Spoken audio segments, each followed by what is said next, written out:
how many guys, though, in their third pro fight are part of not only television, but pay-per-view television? Well, that's for sure. This is a great opportunity for him to be involved. He's worked with some world champs. He actually had the opportunity, I think you mentioned that he did work with Fernando Vargas, but also Robert Garcia, who trains him. He's been in sparring sessions with him. There's Robert Garcia right there. And also Yuri Boy Campos and Panchito Bajado. So he's had a pretty good opportunity to train against some of the best. So we'll find out how good he is against Hugo Vargas when Hugo makes his way into the ring. Third man in the ring tonight is going to be Ron Cunningham for this first fight. He's from Ann Arbor, Michigan. And now we await the walk of Hugo Vargas. And here he is. You see him in the colors of the Mexican flag, and his family is from Mexico, although he was born in Bay City, Texas, fighting out of LaBelle, Florida. He's one of the SJC fighters of Steve Canton. And he started boxing 4 years ago. He, is 24 years old, so starting at 20 years old is kind of late. Yeah, but let me tell you a great story about him, Bob. He came to Steve Canton a few years back and said, hey, I want to be a fighter. At that time, he weighed 180 pounds. Steve said, you got two choices, either gain 6 inches in height or lose 40 pounds. He did the latter, and here he is today, and that's already a victory in terms of his physique and his health. Boy, that's a remarkable story. Well, I see our ring announcer, Jimmy Lennon Jr., standing by, so we're all set to get our first fight of the evening underway. Without further ado, let's go to the classiest ring announcer of them all, the Hall of Fame announcer, Jimmy Lennon Jr. Ladies and gentlemen, a very good evening to you, and we welcome you to the Pontiac Silverdome here in Pontiac, Michigan, as we have a big night of action in store for you, and it's all brought to you by Peter Klemke's Revolution Fighting in association with Spring Communication, is sponsored by Legend Mobile. Well, fans, tonight's action is sanctioned by the Michigan State Boxing Commission. Our physicians appointed at ringside, we have Dr. Jules Reinhardt and Dr. Morris Gales. Timekeepers at the bell, also keeping count of the knockdowns, introducing Joe Collins and Marge Kazemka. Introducing our three judges scoring tonight's action throughout the evening, we have Dario Chiarini, Rosemary Grable, and Jim Homayan. Introducing at this time our referee in charge. He will be giving instructions after the introduction, Ron Cunningham. All right, fans, here we go. Junior welterweights in the ring and about scheduled 4 rounds of boxing. I introduce to you first on my left. He is fighting out of the red corner, wearing brown trunks with gold trim, fighting out of and representing La Colonia Boxing Club in Oxnard, California. He weighed in at 140 3/4 pounds, undefeated in his young campaign to the ring with 2 wins, no losses, 1 win coming by way of knockout. Introducing Arturo Gonzo Barraza. And his opponent across the ring on my right, fighting out of the blue corner in this 4-round attraction, wearing white trunks with red and green trim. He joins us from LaBelle, Florida. His weight, 141 pounds. His record is even up with 2 wins, 2 losses. Both of his wins coming by way of knockout. Ladies and gentlemen, please welcome Hugo El Chaco Vargas. Once again, it's Ron Cunningham, our referee in charge, now to give instructions 4 rounds. Okay, both of them in the state of Michigan. I expect a good, clean fight. When I say break, both of you got to stop punching, take a step back, okay? Protect yourself at all times. Okay, the belt line right here, okay? This is good. Touch them up, guys. Good luck. All right, so we're just about set to go for our first 4-rounder from La Colonia Boxing Club. That's where Fernando Vargas fights out of. I think I called it La Cocina. You know what that means in Spanish? That means kitchen, Smitty. You see what my mind is as we get this fight underway here. Okay, Vargas decked out in the colors of the Mexican flag, primarily white with the green and red trim, and Barraza in the brown and gold. Here we go. This is round number 1. Very quickly, both fighters come out, both very aggressive. They're youngsters, and they want to get this thing going. It's cool, and both of them have broken a bit of a sweat. Barraza seems to have more of a sweat. It's, I would say, someplace around 55 degrees inside here. You're a former fighter, Speedy. How does that affect you? That's a very important thing to bring up, Bob. The fact that, these guys needed to be in the 3rd round in terms of preparation and warming up before they got in there is very cool here at the Pontiac Silverdome, and that's going to be important how it's only a 4-round fight. Vargas comes right after. There's a wild right hand by Barraza. Barraza trying to get behind that right hand. He's got the jab there, doubles with the left, and then misses a wild left hand. Right away comes Vargas back. He pops him on the top of the head, then comes out with a nice stiff left jab to the face. 2 misses by Barraza. Barraza takes some light blows to the side of the head. That's a great right hand by Vargas. And Vargas got clipped with the right hand as he was throwing it by Barraza. Not only quick with the right hand, he's sticking up his chin a little bit, Vargas, and Barraza's trying to turn that left hook over after the right hand. Here comes Barraza on the attack now. Vargas knows that he wants to get in there, land the jab, try to double with the jab and get the right hand behind it. Instead, it's Barraza again. He's got kind of a sneaky right hand because he moves off to his right. He lashes out with his left hand, moves to his right, throws his right. Pretty good idea on how to land a right hand from the blind side. It's always interesting to watch fighters when they work with so many different guys. He's worked with Bazan, he's worked with Vargas and Garcia. You see what they pick from those guys' styles and how they implement that into their own attacks. Coming forward again is Barraza kind of forcing the fight now where Vargas was doing in the opening seconds of the fight. Minute 24 remaining, and this is the first round of the scheduled 4-round affair. Barraza goes head hunting with wild shots and a wild left hand by Vargas. Vargas up on his toes now, standing right front. Boy, he is there with a good right hand by Barraza that time. Barraza now walks away. He knows he caught him good as referee Ron Cunningham gives him an opportunity. Remember here in the state of Michigan that there is a standing 8 count. It's something we don't see too often in too many states anyway and around the world. Wild shots by Vargas. He needs to get himself a little bit more under control, but some really good crisp pinpoint punching by Barraza. Yeah, Barraza slapping a little bit with the left hook. The heads have come together a few times too, so we're going to watch for that. They both have a tendency to bounce, and look at them just standing there and slug it out. The crowd in attendance here likes what they see in the early going. This is a terrific opening bout here to start the night of boxing off. Nice uppercut inside by Barraza. Inside of 30 seconds to go in this first round of the evening of boxing. Right toe-to-toe, nothing fancy. These guys came to fight. Yeah, the feeling out process ended when the bell rang. Start the fight. See, wild with his shots is Vargas, but he got one through that time and flipped the left side of the head of Barraza. Barraza right back with his left hook to the body. Inside of 10 seconds to go now. Loading up the shot is Vargas. Got him back on the road. Slaps one to the body underneath the elbow, but it didn't hurt Barraza because he comes right back. There's the bell, ending the first round. Nice round of boxing overnight. And a clear round for Barraza, in my opinion, although Vargas was very aggressive. He was getting caught coming in with the jab and the right hand, some left hooks by Barraza. So he even threw an uppercut in there. This is Vargas, 2-2 coming in. Both his victories are by way of knockout. And again, he is of Mexican heritage, although he was born in the United States in Bay City, Texas. He did live back in Mexico. Some of the action in round 1, you see Barraza with a combination, left, right, and then a left hook, then digs to the body. Again, slapping a little bit with that left hook. He's not turning into that shot like he should be, but he's only had 2 professional fights. And the other thing is, Vargas is wild with his shots, Smitty, so, while these guys are kind of throwing defense to the wind, they just want to get in there and bang each other. And as Smitty pointed out, only a couple of professional fights for Barraza, and only in his 5th professional fight is Vargas. Here we go. Vargas in the white trunks facing you with his back view now to the left of your screen with the brown and gold trim on his trunks is Arturo Barraza. Barraza is undefeated with 1 knockout. From Oxnard, California, fighting, as we mentioned on a couple of occasions, from that same gym as Fernando Vargas up there in Oxnard. He won his last fight out in July, a 4-round decision. Nice shot landed that time by Vargas. Look at this. Well, what would really help Hugo Vargas would be to utilize his own jab coming in. Even though Barraza's throwing a lot of jabs, I think that Vargas should use his own jab, if for nothing else, as a range finder and a gap closer. Well, Vargas opened the first round like this and then kind of gradually gave it away. Landed a crisp right hand in there, dropped another light right hand on the temporal bone of Barraza. Barraza trying to come back with his combination, but Vargas beating into the shots right here. Remember, it's Vargas in the white trunks with the Mexican colored flag to the right side of his leg, and in the brown trunks is Barraza.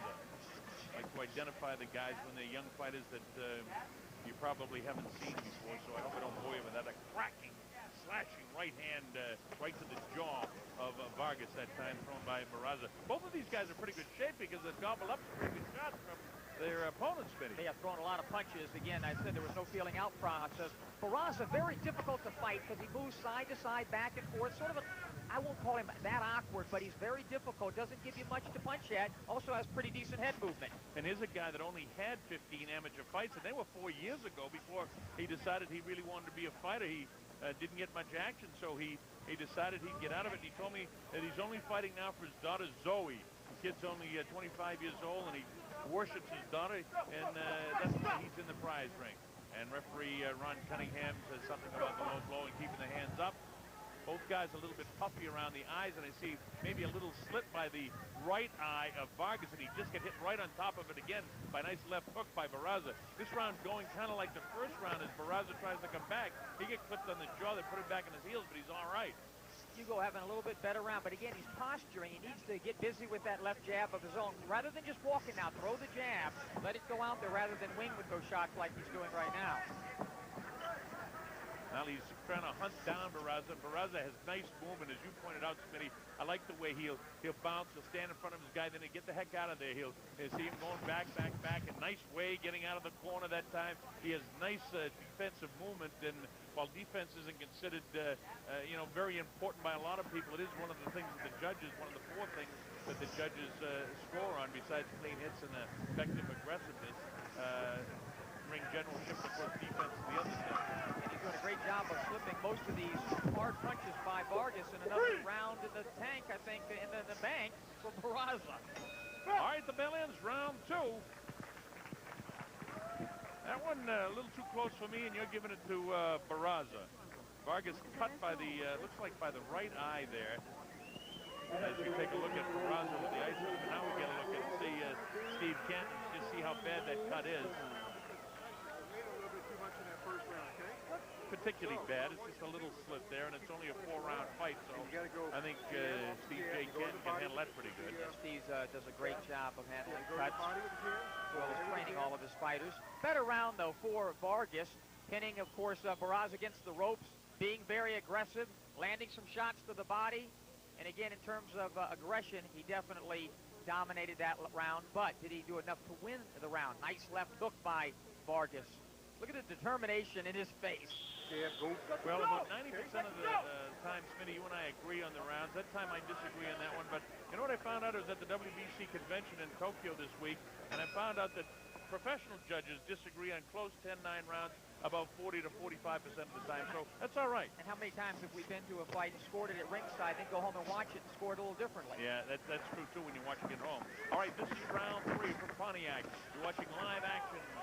Spring Communications version of a night of boxing here, and look at these guys work for you in the corner. Barraza taking shots, and now he's giving them out. This is round number 3. It's scheduled for 4. Barraza in the brown trunks with a gold trim. In the white trim with the Mexican flag colors on either leg is Hugo Vargas. 2 nice-looking young fighters, very evenly matched fighters. Look at that right hand right behind the left out in front there. Barraza trying to get this round back if, in fact, Vargas did get the last round. Nice straight left hand, just flattens out the nose of Vargas that time by Barraza. A few clinches in the fight where Ron Cunningham has to come in and separate the 2. And I think that Vargas is, he got hit clipped with a nice right there, but he's closing the gap a little bit. I think Barraza's slowing down just a bit. Oh, he gets clipped with a nice right hand that time, Smitty. You're absolutely right. He caught him with the right hand when you had the mic there, and then just after he gave it back to me, he banged him with a good right hand. So I think Barraza taking command here. Vargas says, no, I can hear you, Colonel, and you're wrong. There's the left in the face of Barraza. And again, a nice stiffy. You know what I like with his left jab, though, Smitty? He throws the textbook style. You watch it. Great shot by cameraman, too, because we can see him driving off that back foot. Watch the way he drives off the back foot when he throws his jab. And that's the textbook. You see that? Not dragging it, driving off it. And that's why there's power behind Vargas' jab. But Barraza, I think, handling it pretty good here. As bad as Vargas wants it, technically, Barraza is a technically superior fighter, I believe, in what I'm seeing. But Vargas has plenty of heart, I'll tell you that. Vargas, of course, only had 3 amateur fights himself. And you're right about his jab. It's a punishing jab. He's not throwing it quite enough, but he's really being the aggressor here. And these guys have worked so hard. We're in round number 3 with a minute to go, or just a little bit under a minute, and they're both huffing and puffing pretty hard.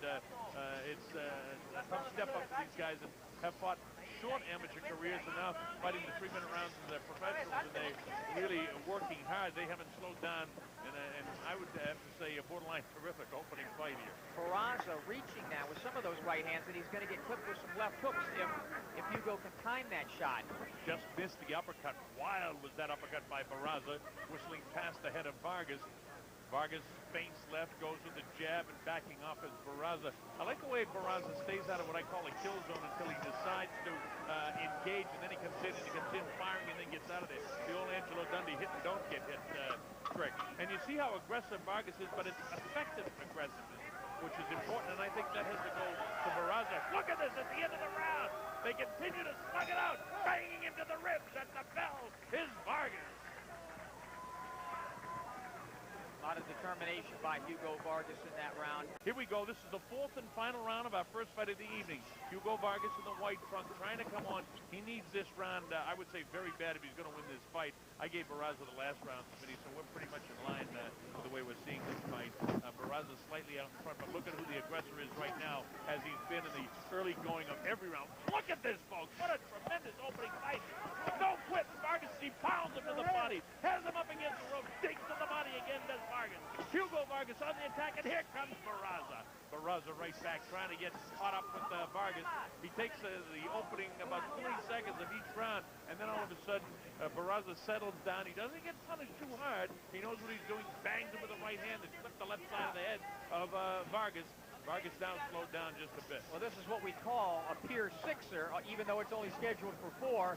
Great action, and look at the determination on Vargas, who I think needs this round to get a draw, or perhaps a victory. I have Barraza slightly ahead, but those body shots have taken something out of Barraza. Well, right now, you see the time remaining inside of a couple of minutes to go in this fight right now. These guys have had a work pace that's been nothing short of furious. They have really come out to fight here. Two young fighters. Talk to some of the guys at the convention this week. Think that professional fighting should move to 2-minute rounds. It's really an action.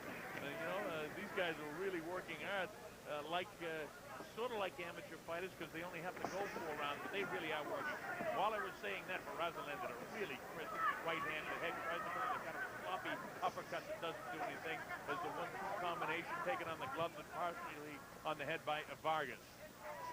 Vargas has done some tremendous damage, though, with those left and rights to the body. He's not really concentrating on the head so much this round as the body. Well, he loaded up the right hand that time and almost, and you said Barraza better watch himself, but he almost walked right in to a right hand.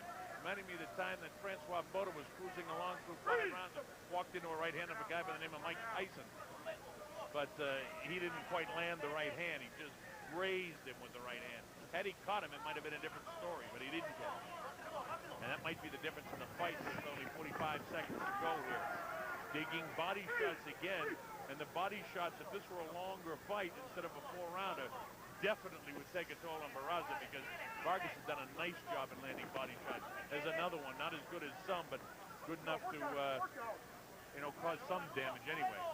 Well, he certainly has slowed Barraza down tremendously with that body attack, and now Barraza's not really concerned about committing with that right hand, as he is just surviving and getting out of this round, which is a Vargas round with only 10 seconds to go, and this fight would not surprise me if it ends up being a draw. Well, it has all the makings of it, and it's a terrific fight, I'll tell you that. Inside of 10 seconds to go, and look at this at the closing bell. Barraza and Vargas still have no quit in them. There's the bell, ending the fight. And I'll give that to Vargas. And I've got it a draw on my scorecard. I've got it 38-38. I gave Vargas 2 and 4, and Barraza 1 and 3. Well, we scored the rounds differently. Same outcome. I have it at 38-38 draw. Well, we'll see how the judges see it. There's 3 judges in attendance here that will give us the official score. And no matter what they come up with, it was a terrific fight to open our boxing card here. Vargas really came out with a lot of aggression in this 4th and final round. Look at his face, look at his determination, look at the body work, pounding both sides of the body of Barraza with barrages of punches to both sides. Certainly dominated that last round, which may have been enough to get him the victory or at least a draw. All right, Jimmy Lennon is standing by there, and we're all set. Let's see if Vargas does get the nod. Here's Jimmy Lennon Jr. Ladies and gentlemen, after 4 rounds of action, we go to the scorecards with a majority decision. Here, the score total. Judge of ringside, Rosemary Grable, scores about 38-38, even a draw. Overruled by judges, Jim Homayan, who scores about 40-36. Dario Chiarini scores at 39-37 in favor of the winner, Hugo El Chaco Vargas.